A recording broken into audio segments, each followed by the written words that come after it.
During a recent Design Club livestream over on our Twitch channel, Will and Geoff got into a very calm and reasonable discussion about whether or not streaming video games is good for video game sales. Will said, of course streaming helped out, as he's seen firsthand how it gets more eyeballs on games people were thinking about buying. Whereas Geoff mentioned he saw some studies that might say otherwise. So, I think you know what time it is. Zoe, crack open the old data vault.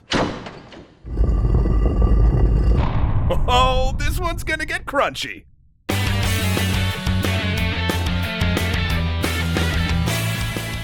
Thanks so much to World Anvil for helping boost our world-building game.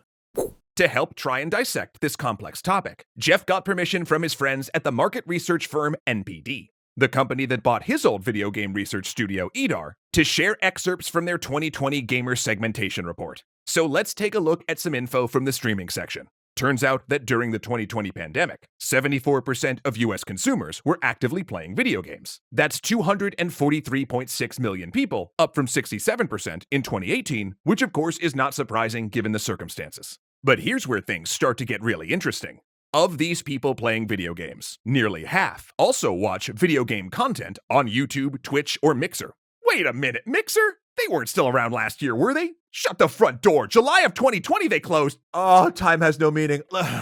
Anyway, by video game content, NPD means things like live streams of games, let's plays, reviews, tutorials, and tournament play. Ooh, also fun fact, 8% of viewers of this content also streamed themselves playing video games as well, which is up from 4% in 2018. You go, streamers! But then they found the digital bee in the data's bonnet. And you know what? I'm just going to read what they gave me verbatim because it's super interesting. How has watching game content impacted the habits of said game consumers? 61% say they used video guides to help them get past challenging sections or improve their play. 40% bought a game because they saw someone play it online.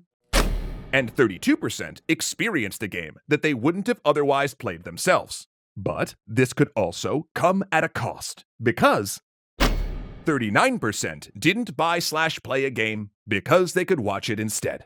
Now, a lot of this data made sense to Will, because people routinely tell him that watching him stream a game is the reason that they bought it. And this happens so frequently, in fact, that he's finally set up a Nexus store to help people find the games he's played on stream for themselves. Heck, and the fact that there are even groups creating solutions like this for streamers does tell us that there must be a bunch of viewers wanting to quickly and directly purchase the games that they're watching. But over on the flip side, Geoff pointed out that he identified more with the last data point, having gotten his fill of such games as Mortal Kombat 11, Catherine, and Rocket League by watching videos and streams instead of playing these games himself. Hence, no sale.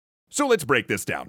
In general, it seems that watching games is entirely positive for game consumers. Video guides help players learn, strategize, and engage, providing guidance for players who don't want to figure out every puzzle, and assisting players looking to achieve mastery quicker. Seeing someone play a game and wanting to buy it might even be better than a game trailer, because you're watching an actual person enjoy a game and then thinking to yourself, this looks like a lot of fun. And getting to experience a game that you wouldn't have otherwise played yourself is a great way to learn about why other people might be playing it. But to all of the benefits to game players, from a developer's perspective, the fact that someone might choose not to buy their game because they watched someone else play it might lessen their desire for folks to share gameplay in these ways.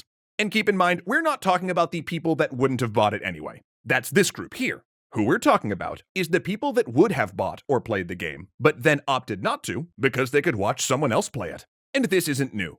Geoff points out that some of his research from the old 7th generation console days actually showed that demos might hurt game sales. Turns out, people who took the effort to find and play a demo back then were often already interested enough just to buy the game. But given the opportunity to try it first, they might get their fill of the game's core experience. Similarly with streaming, you might watch someone play a game and decide that you no longer need to download or spend money on it. And again, this is entirely positive for the game consumer. I mean, more options to check out the thing you might buy, that's always a good thing. Just not necessarily great for the game's developer. Though Will posits, this doesn't affect all games equally. That games with narrative cinematics and large story reveals might be particularly susceptible, because players might feel they can get enough of the core experience from watching someone else play. Whereas games where players build things and solve puzzles, or that focus on online and competitive play, might be less susceptible because watching them is a completely different experience from playing them yourself. And both of them agree that streaming communities often form around large multiplayer games, such as Final Fantasy XIV, Fortnite, and Warframe, causing increased engagement and revenue for both the individual streamers and the game's developer.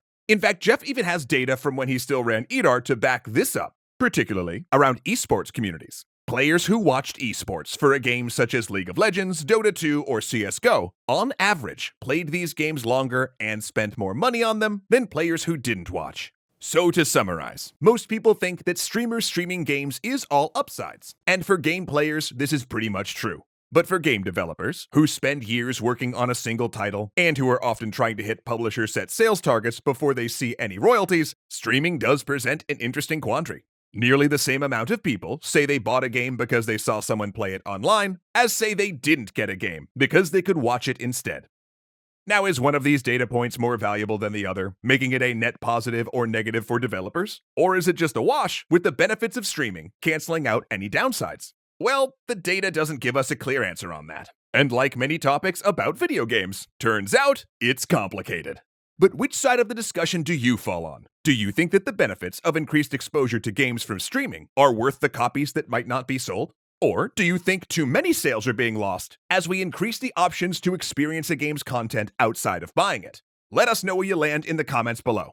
Oh, and if you'd like to be a part of discussions like the one that spawned this episode, please be sure to swing by the Twitch channel for Design Club Live, Extra Breakfast, and a ton of other live shows and streams discussing the wonderful weird world of gaming. Seriously, we love interacting with all y'all over there, so check out the link to our schedule in the description. Now, will one of you please help me get the cat out of the data pool? No, it's not a litter bug. Okay, I'll get the scooper. So maybe keeping data for all of the stuff we create in an animated silo isn't the best idea. You know, if only there was a tool that could help us organize all of our world building info cleanly and easily. Oh, hey World Anvil, what a fortuitous circumstance. You know, a lot of us here at Extra Credits have been creating our own imaginary worlds for years now, be they video games, RPGs, or novels. And as I'm sure you know, it can be a ton of work keeping all of the disparate elements organized, which is why we were so excited to check out World Anvil. It's an award-winning toolset used by millions of world builders, writers, and gamers that helps you create, store, and organize your world setting. And let me tell you, this toolset is robust as heck. You can use it to craft entire RPG campaigns, tracking timelines, family trees, and diplomatic relationships, create interactive maps to help bring your world to life, and once you're ready, you can easily share what you've built with your players, readers, patrons, or whoever. Not to mention, with over 25 stunning visual themes at your disposal, it's perfect for all genres, from sci-fi to fantasy, historical fiction to space opera. Which, you know, come to think of it, means my Rifts Earth meets Enter the Gungeon 17th Century rom-com RPG campaign is now officially a possibility. And it's gonna get spicy.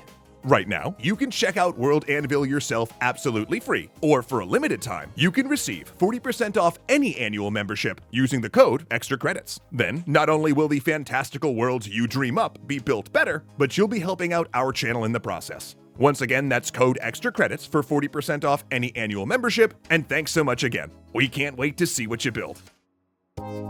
A huge thanks to our legendary patrons, O'Reels1, Kyle Murgatroyd, Joseph Blame, Dominic Valenciana, Casey Muscha, Alicia Bramble, and Ahmed Ziad Turk.